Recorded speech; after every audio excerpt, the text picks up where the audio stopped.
Hello and welcome. I'm Rambo Talabong. You're watching the latest episode of The Leader I Want, where Rappler puts the focus on issues, not personalities, platforms, and not gimmicks.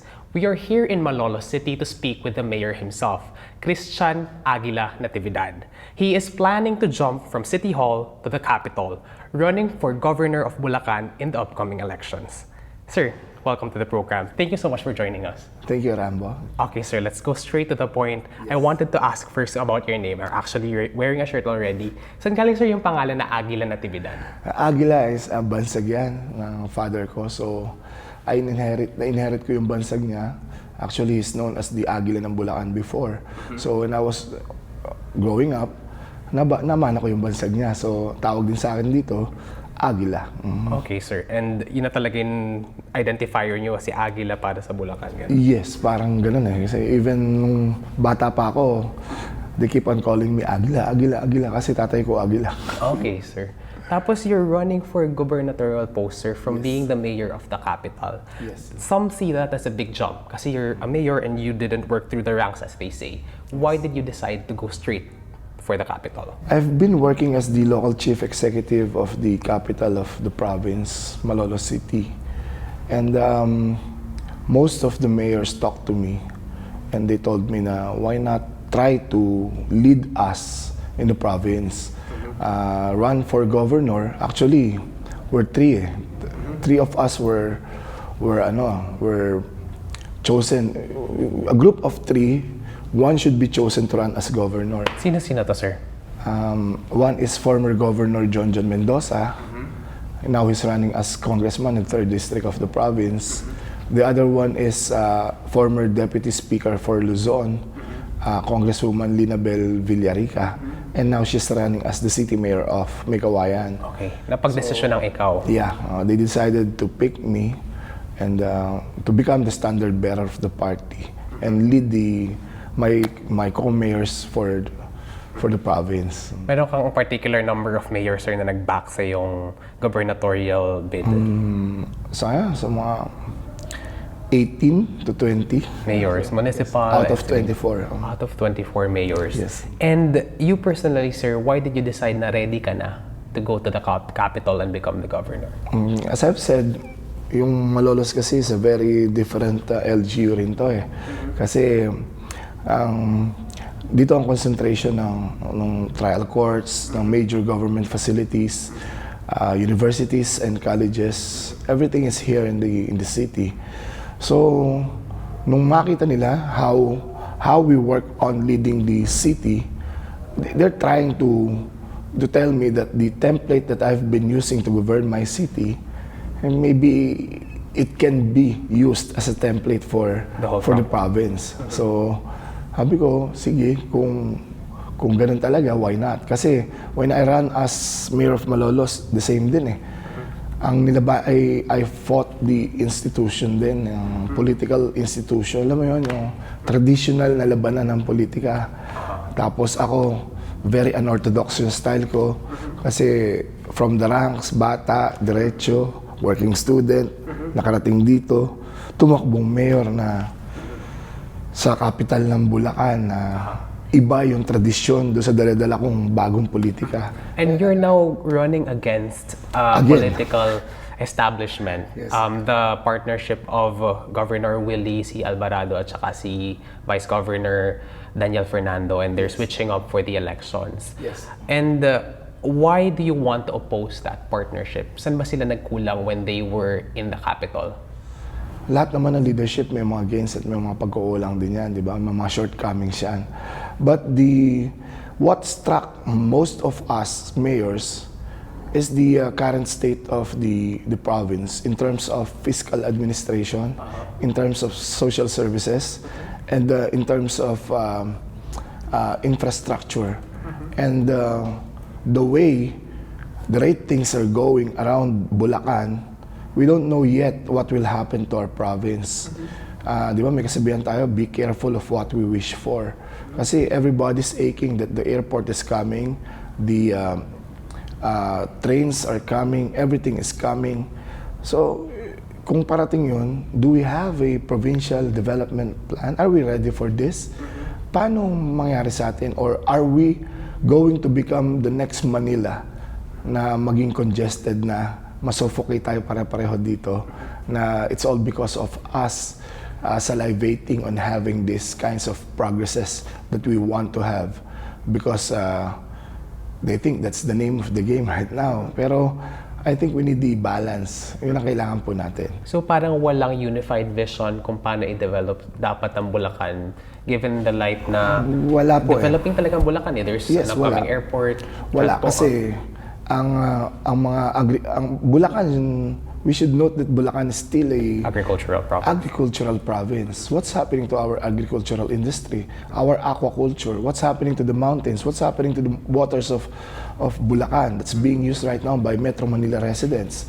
So, and now parating na naman dito yung mga major developments. As I've said, are we ready for this? Okay, sir. So, yung pag-shape up ng iyong candidacy for governor, may meeting ang mayors. Yes. A lot of meetings, series of meetings before this happens. Series of meetings, a year of meetings. Okay, to deliberate na kulang talaga yung partnership ni Kawili at saka ni Vice Go. I'd like to start on fiscal administration. 2010, before they govern our province, Bulacan was number one. Number one in terms of, it's in Wikipedia, you can check it out. We're the richest province in the whole of the Philippines. The first time we beat Cebu by that time. And now, Bulacan is 10th richest province, so it's going down. Ang growth rate ng paligid ng Manila is getting really fast. Central Luzon and Bulacan is at the center of this. Kami yung one of the parang mabagal. So, walang alliances, kulang sa mga diskarte natin dito. At kasama po dyan, dati walang utang ang probinsya eh. Now, we have a 3 billion to be, that's my estimate based on the documents that I saw. More or less 3 billion pesos ang utang ngayon ng province. Saan nanggaling yun, sir? Saan yung mismanagement? Which particular projects at saka which policies yung nagdala doon? I think it's about the policies. How will you disburse the funds? Which should be given the priorities? It's a matter of prioritizing everything. Kasi we do have this demand-driven governance, data-driven governance, and results-oriented governance. So if we have resources, I think before we pour on resources to a project, we should know first the impact of this project. Is this needed? Will this be useful to the people? Or will this be an efficient disbursement of public funds? So you're saying, sir, na parang not well planned yung kanilang Not well planned, and it's not really the need of the people. As you have seen, the roads in the province are from good to better to worse. So, and that's part of their loan package. The schools, that's part of the loan package. The hospitals, that's part of the loan package. And see, we have 3 public hospitals that was built, but it's not operating. One in Angat, one in Pandi, and another one in Giginto. I think they closed one district hospital in, I forgot the name of that district hospital, and they toned down the services of the district hospitals. Okay. So, the more we have the resources, the lesser the services that the people here are crying, and they're aching to have those kinds of services. And what do you promise the people of Bulacan if ever you become governor? It's a malaking problem as you've painted for us just right now. It's really more about studying everything, diba? Kasi most of us politicians, the problem is we easily give in to our own. We think that we're better to other people. Kung ano gusto mo, yun ang gagawin mo. So, our governance should be participative governance, but it's a very abused terminology already. A transparent one. If you say transparent, you ask the people, what do we need? We study everything.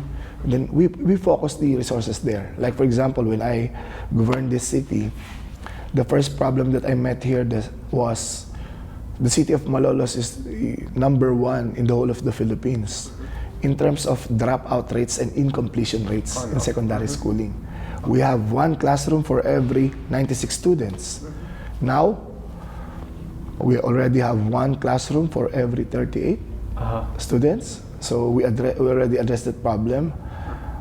Before, we were number 23 out of 24 LGUs in terms of yield per hectare sa farmers. Kung ani kada hektarya, one of the lowest. Second to the lowest is the city of Malolos. After 2 years, 2013, we were number 1 in terms of yield per hectare. So what I'm trying to drive at, we cannot be effective if we will not listen to the people, if we will not open our eyes and check it out first. What is really the problem? What should be given the priorities? What are the problem areas? Not just a carpet bombing type of, the usual carpet bombing type of projects that are being put to waste because they're not needed. And what particular projects do you want to bring in sa Bulacan? First, it's all about the giving the health services a better package, better services for the health sector in the province. Anong services to, sir? We'd like to put up more centers, catering, laboratories, everything, the usual in the rural health units. So, in Malolos, I have this list of people with sickness, every houses. And I deliver medicines and doctors to every houses. So you see that kind of services that we're trying to do here. But in the province, it's a much bigger picture. I really don't think that if I can really duplicate that from this city to the province, but looking at the number of barangay workers that we do have, we can easily tap them. We're giving honorariums to them, so we can put into good use those honorariums that we are giving to them. So it's basically a more sensitive approach of checking the sick people first. So ililista nyo rin siya, sir, if ever you become governor? We give the proper medication, proper doctors to each and every one of them, as I've done in the city of Malolos. Then, we put up what's the needed facilities. Kasi hindi ka pwede manghula kung ano, unahin mo na naman eh. Baka magtayo tayo dito ng kung ano laboratory. Saan yung mga most pressing areas sa Bulacan, sir, na sa tingin nyo dapat bigyan ng focus? Marami. Yung 3rd district area, kasi tabi ng bundok yan. Apakalayo nila. It's a 2 to 3 hours travel time from there going here. So imagine if it's an emergency situation, paano yung mga yun? So, yung nasa upland areas ng province ay lalagyan natin din yan. Ayusin natin yung mga district hospitals dyan. And if possible na magdagdag tayo ng mga health facilities doon, gagawin po natin yan. Tapos dito naman sa 4th district and 5th district ng province, since it houses the 1/3 of the population of the province. So it's a very populated area. So if it's populated, the more social services are needed in that area. So it's really a matter of us knowing the terrain. That's the first thing that we should do. We cannot really be an effective leader and we cannot dispense efficient delivery of services if we do not know the terrain. We don't know the demographics, we don't know everything. So we should start from there. And from there, we can easily say that, oh, we will do this. This is the next thing. So you want to consult first, study? Yes. I cannot put into myself or unto myself the monopoly of knowing everything what's good and better for the people. It's not me who should know that. It's the people. I will listen to them. It's them who will tell me, Gov, ito ang kailangan namin. Gov, ito unahin natin. Gov, ito ang unahin. I don't have the luxury of doing it by myself. Na sabihin ko na, ito ang kailangan nyo. That's the most common mistake. And you're willing to listen to everyone, sir, even mayors na hindi kasama dun sa pulong nyo? Yes, I've done that when I'm still the mayor of Malolos. So everything that I'm doing here, it's not an offshoot of my own thinking. Okay, sir. I should be honest, it's not me. It's the people. I'm just listening to them and then being their representative, being their mayor, I'm trying to implement, execute what they think are better or good for them. Okay, baling tayo sir sa infrastructure. Most pressing problems here, I've heard from people we've spoken to dun sa gubernatorial forum that we've covered is transportation and also flooding. So let's go first to transportation. Ano yung plan niyo sir for transportation? So transportation, kasi I have had an experience now with this in the city of trying to implement projects that are not coming from public coffers. So I have here projects of PPP, public and private partnership. Kasi with the magnitude of transportation services that we will be needing in the future, the government cannot sustain that if we will use our own funding. So we have to look for other sources of Income and not expenditure. only income but sources of money that will be used to pour into this kind of developments. Like I have here a central terminal, DFA consular office. I have here a call center. Not even a single centavo was used. So it's used by public money, but it's a private engagement, public and private engagement. So we will try to do that in the province. You also mentioned, sir, sa gubernatorial forum na gusto niyo ng mass transport system. Yes. And it's not really a very ordinary mass transport system. Now, the Philippines, not only Bulacan, kasi Okay, so but your own province that you want to course yes, now? Bulacan kasi is should be the template eh. Ang problem natin yun sa Metro Manila, Metro Manila is very congested. We're trying to repair Metro Manila while it is congested. Why not try to do what you think is better for Manila in some other places like Bulacan? We do first the subway in Bulacan that will connect Manila to Clark, two airports. Bulacan is just 38 kilometers away from Metro Manila. And Clark is just 78 kilometers away from Clark. So we can have this kind of mass transportation. Gusto niyo dumugtong doon? Yes. And Bulacanos can be of much beneficial to Bulacanos if that thing will happen. What does that look like, sir? Train? Bus? Subway. Subway, buses, no more. So, and one thing that we are forgetting, Philippines is an archipelago. So we're surrounded by bodies of water, and yet we are not using our waters as our main mode of transportation. You just imagine, I'm living here in Malolos. I have here an island under the territory of Malolos City, wherein we can travel to Mall of Asia 45 minutes using motorized bangka. We can travel to Corregidor 45 minutes using motorized bangka.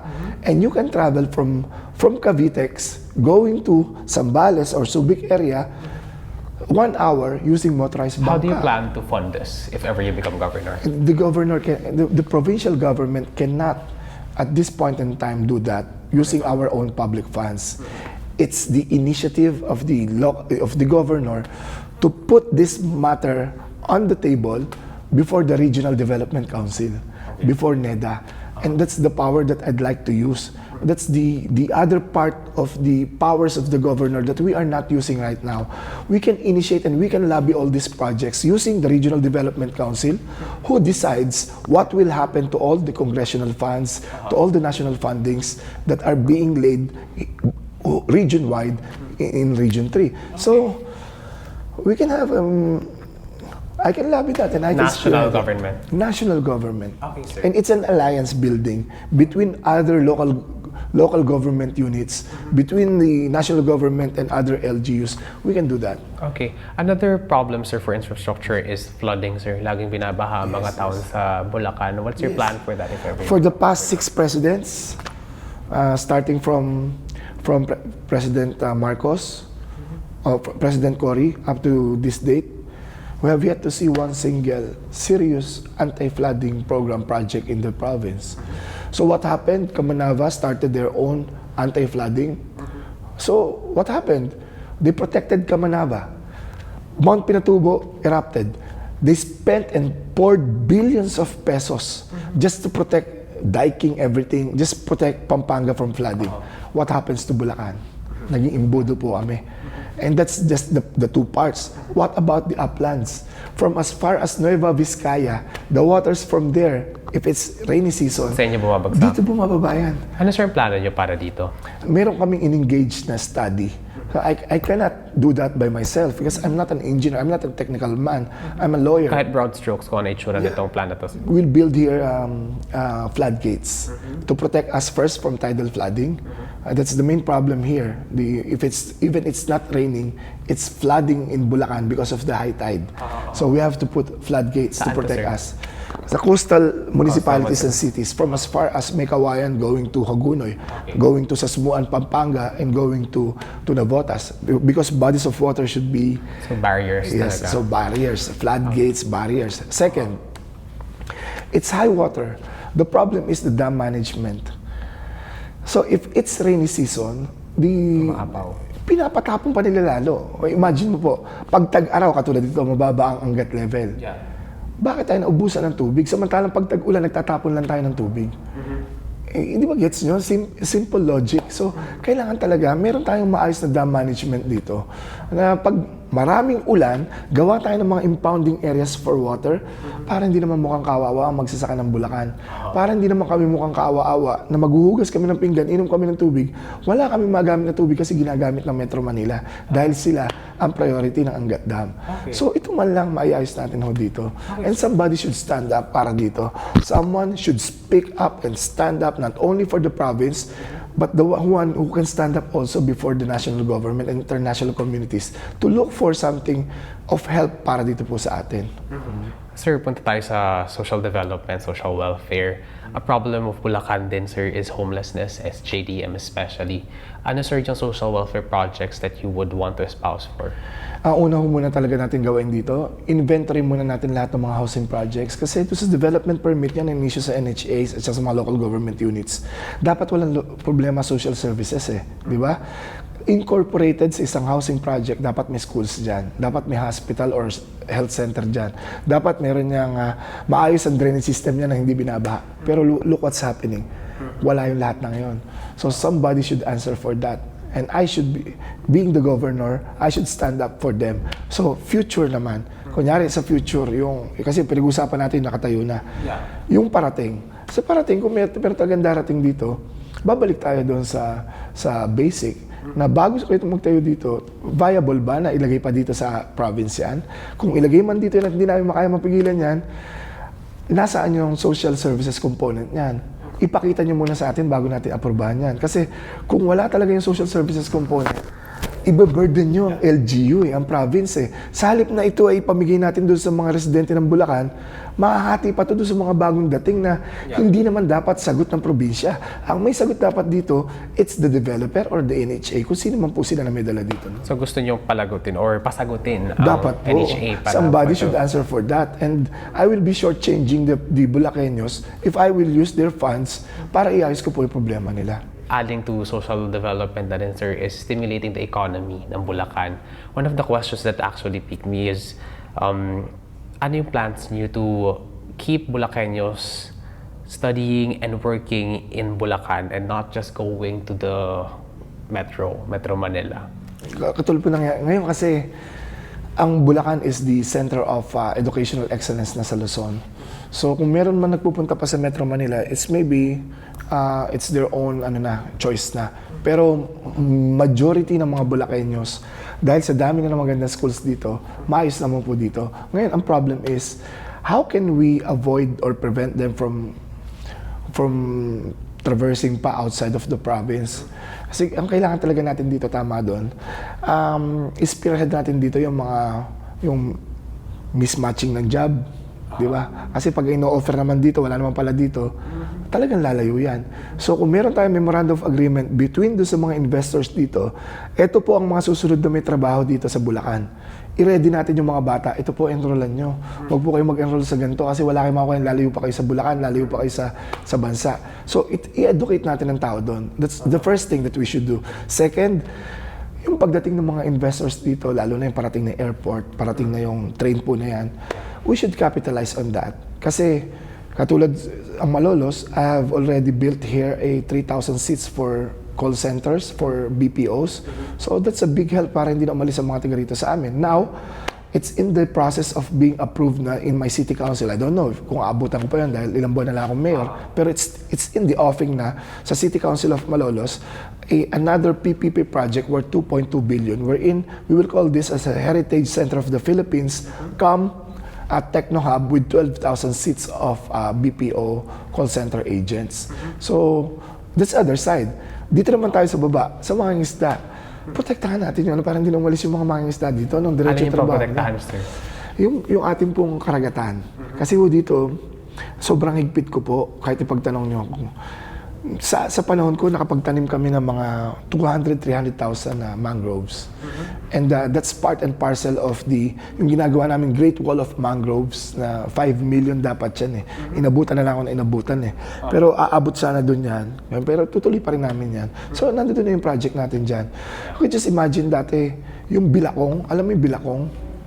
This is a Tagalog term for shells na ano yung mamahalon na scallops. Okay, scallops. You can now, makikita mo na ngayon dito yan sa Malolos. Sa Malolos lang.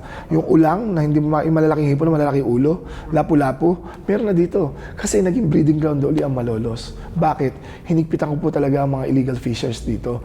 Yung talagang inayos namin ang breeding grounds nila. So kung magagawa po natin yung sa buong Bulacan, hindi lalayo yan. Tapos farmers, protektahan natin yung mga farmers. Mahirap yung project lang ng project. Katulad yung nangyari doon sa bypass dito. Nag-project ng isang mahabang bypass ang namatay bukid. Kasi pagkatayo ng bypass, Dinadaanan lang. Dinadaanan. Ang masakit doon, yung palang mga politiko, pag-aari na lahat ng gilid ng bypass kasi sila una nakaalam na magkakaroon na ng bypass dito. Ang nangyari ngayon, yung mga magsasaka galit na galit. So protect the farmers as well. That's one of the trust of governance of Aguila is protecting the farmers. Kilala po nila ako dito sa ganon. Okay. Napakaselang ko po doon. My next question, sir. You're running also under the party of the President, PDP Yes. Laban. And so with that, you carry his promises. Yes. One of the biggest campaign of the President is the campaign against illegal drugs. Yes. How do you plan on transposing that into Bulacan if ever you become governor? To be honest, the war on drugs is really an effective tool of combating crimes here in the province. It really brought down the crime rate. But the other side is the controversial stories behind the war on drugs. So maybe we should focus on that more for us to protect not only the president's promises, but also to protect the people from doubting the outcome of the war on drugs and the so-called, as they're calling it, the extrajudicial killings, or we might say as the abuse of human rights. If they're alive, their human rights were violated. So, as the governor should be on top of this. And being part of the party of the president, I should be the one who should be the responsible for the program of my party mate, going down to the lowest level of the community in the province. Sir, itutulak yung programa or thrust if ever you become governor? We have sufficient mechanisms to erase the doubt, not only to erase the doubt, but to ensure the effectivity of the program of the president. First, if we're talking of operations against drugs, are we talking about that? Operations against drugs. Policemen should not be allowed to operate. It's either by bust operations or drug operations without following the protocol, without following the jurisprudence as laid down under the law, under the case of People, very recent case, People versus Lim, that there should be a DOJ representative, there should be a member of the media, and there should be an elective official before they can do that. Otherwise, one or two absent, it's a dismissible case, and the policeman who went there to operate is under the pain of being liable administratively or criminally. How do you plan on reducing the number of killings? I cannot, sabihin na natin, I cannot guess if there will be killings or not, because policemen are under the national police. It's a national police, but it's under the supervision of the provincial governor. We just have to check it out if there is a killing that will happen. We use the other mechanism. IAS is here, the Internal Affairs Service, and the Provincial Anti-Drug Abuse Council should be more active in trying to dig the real story about the killings. Kasi, as I've said, I should be personally, I am the party mate of the president. So, kailangan, may pananagutan kami lahat dyan. Walang paiwas dapat dito eh. Kailangan dito nakasalubong tayo. Yung Provincial Anti-Legal Drugs Council, sir? Yeah, ako. Mag-investigate sila? Yes, dapat. Not only the provincial, we have PADAC, CADAC for cities, MADAC for municipalities, and BADAC for barangays. So parang sila mismo mag-investigate, sir, dun sa killings? Yes, we will have a separate investigation for that. So, halimbawa, maupo po ako as governor, I will issue an executive order para sa lahat ng mga, not only for drugs, not only for drugs, lahat ng operations na may involved na kung may namatay na tao. May namatay o alam mo, nahuli daw na walang ganito, walang ganyan, kung ano man yung krimen niya na yun, o babagsak yan doon sa provincial provincial Peace and Order Council if it's not solely for drugs. For prosecute, sir? Check ng prosecutor? Yung prosecutor should be there kasi member po ang prosecutor is member of the PADAC. It's ano naman po ito, it's a very, sabihin na nating magandang grupo na involved naman po yung mga stakeholders dyan. So, sir, iimbestigahan ba, sir, yung police? Yung operations. Yung operations mismo. Okay. There will be a parallel. Kasi marami nagtatanong eh. I cannot answer using the policeman's story. So, I can answer also having my own investigation. So even prosecutors will check on? Opo, kasi makakatulong din doon sa presidente kasi galit din ang presidente doon sa pumapatay na wala, di ba? Kagaya nung nangyari yung nakulong yung 2 pulis dahil kay Kian, di ba? Nakulong naman sila. So the president naman ay pinakita rin naman na ayaw niya talaga na merong ganong abuso. So kung meron po talagang ganong abuso, kailangan alam ko din. Hindi po pwedeng I will only listen to my police. There will be a parallel investigation on that coming from the civilian group. Yun sa atin po yun. Okay, sir. And another grand promise of the president, sir, is gusto niyang tapusin ang illegal drugs before he steps down. Actually, original plan niya is 6 months, pero na-extend na up to before he steps down. How do you plan on intensifying that before he steps down? Nagtataka lang ako doon sa mga ibang lugar eh. Dito sa amin, baka mga from 100%, baka mga 15% na lang ang mga may gumagamit dito eh. Hindi ko alam kung bakit doon sa ibang lugar nakikita ko sa mga dyaryo, ang lalaki pa ng mga nakukuha nila. Pero dito, lahat ng uri ng pag-intensify ginawa po namin. So okay na ngayon yung current system? Napakaganda po dito. Yung kinakatok, di ba yung tokhang, tama ang proseso. Tapos pag dadali namin sa rehabilitation center. May juvenile delinquent center din po ako dito sa city, sarili natin. So pagka mababa sa edad, dinadala din po natin doon. Tapos pag galing sila sa rehabilitation, memorandum of agreement kami sa malalaking kumpanya dito, bibigyan pa sila trabaho. Bibigyan sila ng scholarship sa malalaking universities. So we're doing that in the city. So it's a very promising endeavor on our part na nako-convert natin sila na maayos. Okay, sir. Parallel project ng President's anti-legal drugs campaign is the anti-corruption campaign. What would be policies that you would push for if you become governor? It's the transparency sa daily. Sabihin na natin daily transaction kasi that's what I'm doing in the city. What do you mean by daily transaction transparency? Yung pasok, kahit na 5 piso pumasok sa'yo, report natin. Nasa website mo, nandoon sa hagdan, para kung may magtanong. Parang FOI, di ba yung kung ano yung gusto ng FOI pag may gusto kong papel. Ano yung sura nun, sir? Papel lang po, ganon. Nakasabit sa office? Nakasabit po, sa may hagdan ng City Hall. Okay. Dapat lahat ng local officials nandun. Pero wala yun eh. Manipis pa yun. Ano, sir, gusto nyo? Pinakamahalaga sa lahat, yung una, i-combat mo ang corruption nang hindi sila magdududa sa'yo na nagko-combat ng corruption. Gets mo? Paano yun, sir? Concrete steps, ano, sir? Ay, buksan mo yung bahay mo. Huwag tayo magbakod ng matataas. Kasi yung bahay ko po, walang bakod eh. Parang walang tinatago. Tapos, yung salin natin, labas natin. Hindi lang salin ko, salin ng pamilya mo, kapatid mo, nanay mo, asawa mo. How do you plan to do this, sir? EO ba? Executive order from the provincial governor? Pwede If po ever? yun. Hindi pwede kasi natin utusan yung mga civilian.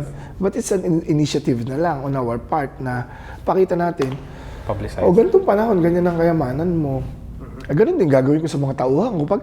Kung ako ginagawa ko na ilalabas ko na ito lang ang laman ng aking kakayanan sa buhay, pag ikaw ay lumaki pa sa akin, may sanang galing yan.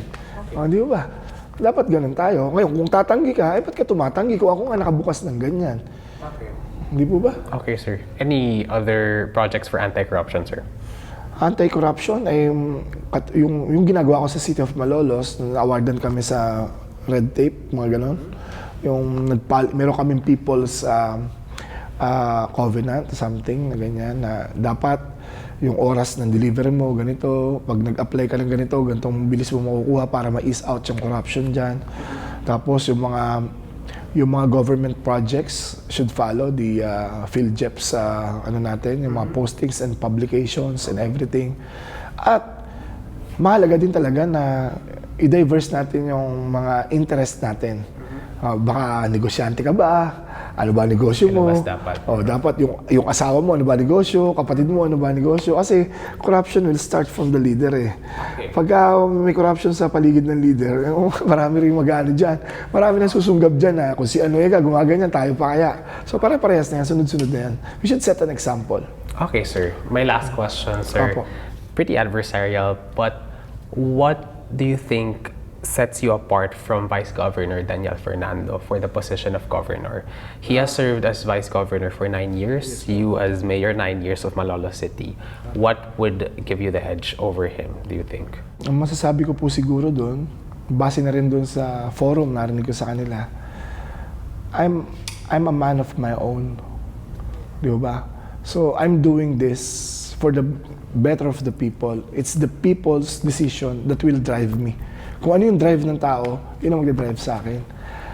I am not a somebody's man na pag sinabing dito, diyan ka, pag sinabing doon, ganyan ka. Just like what he admitted during the forum na pag sinabi pala na Vice Gov na siya na ang tatakbo susunod, ibibigay din niya.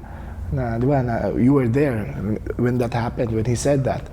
So, a lot of people ay nag-isip na kailangan natin dito yung leader na may tenacity, leader na independent, leader na ang utang na loob ay sa taong bayan.